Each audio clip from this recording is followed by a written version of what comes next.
Okay, so I'm interested in your thinking on visualization because that's really virtual reality that he's trying to be saying. Okay, I'm going to put you in a headset and this is going to be your visual reality, virtual reality. How do you think that's going to work out? And is he too early?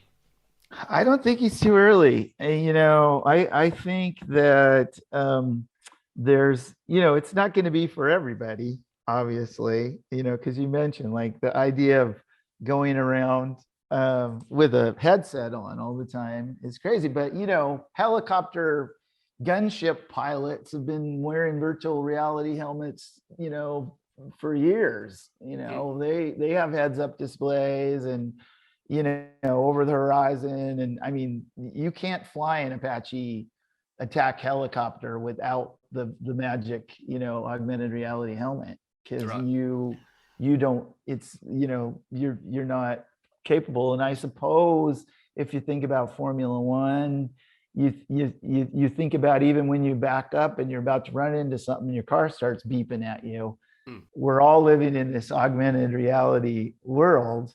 And I think what I've seen working with HoloLens and Oculus, and some of the other ones as well over the last 6 years is there, the hardware is improving at really fast. And so that from an industrial point of view, that means that your frame rate is going up, hmm which means that you have less seasickness.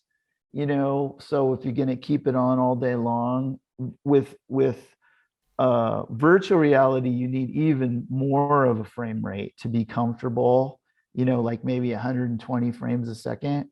With augmented reality, because you have reality there, you're not, you could get by with a little slower frame rate without getting sick, as long as you're not like in a roller coaster application or something.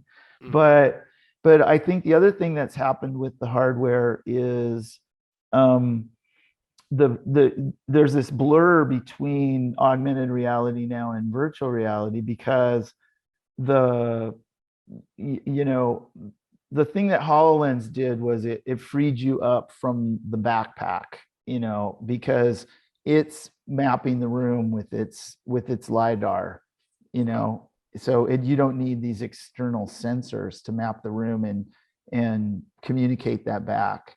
So that's, now that's just the norm.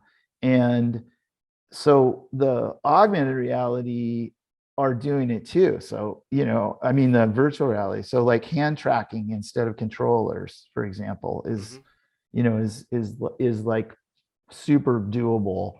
And so um, so also the virtual reality has see-through cameras now. So even though you have a virtual reality headset on, the difference before was virtual reality, you're in the dark until the application comes on. Augmented reality, you're seeing through the glass until the holograms pop up, Now, you know, in the high-end virtual reality, you're seeing, the camera's showing you. You can't tell if you're seeing through it through glass or you're looking at a camera. It's like one of those fake walls on a cruise ship that's a big screen TV that's mm, pretending you're in a balcony cabin, but you're in the inside. right. So it's like, um, so I do think that it's like, it's already disruptive technology at places like Boeing and Mercedes and NASA. um, I have a quick great HoloLens story about the space station.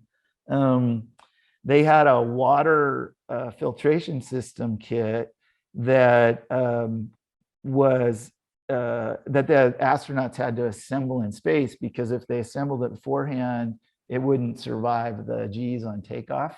hmm And and they were having trouble putting it together. It's kind of like they had like kind of like IKEA instructions, to put it together. right. And so instead, all they did, is so simple, is they took a HoloLens to space and they had a model of the finished water system, like the table was already put together, and the astronauts could pull it out, make it bigger, spin it around. They just set it right there, and then they took the bag of parts and they copied it and put it together, in space. Just so simple, but so powerful. Yeah. So I think the other one thing that we should keep in mind too, that's super, we're seeing it in industry, like at Boeing, is there's a huge amount of low paid, underpaid game people out there that are developing in Unity and all the other big game engines that are the exact same engines that industry is using. And so there's a ton of available developers that they can pull out of the game world. And these game people, come in, they were getting paid $20 an hour, and all of a sudden they're getting paid $100 an hour, and they're making, and the game isn't like, first person shooter, it's like first person mechanic.